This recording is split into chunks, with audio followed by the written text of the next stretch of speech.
La revue de presse s'invite à présent chez vous et de l'autre côté, on peut déjà apercevoir Cabrel Guilain-Lemami qui se prépare. Bonsoir Cabrel.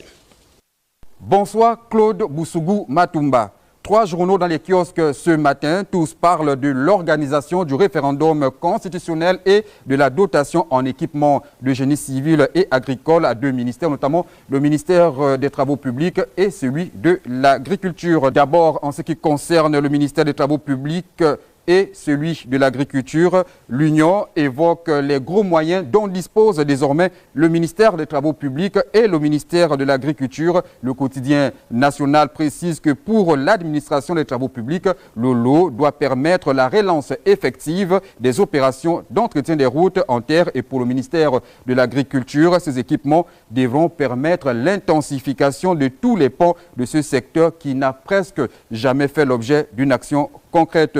Pour le journal La Loupe, cette dotation devrait permettre de redonner vie aux différentes subdivisions des travaux publics. Et le renouveau du secteur agricole est une autre manière de lutter contre le chômage.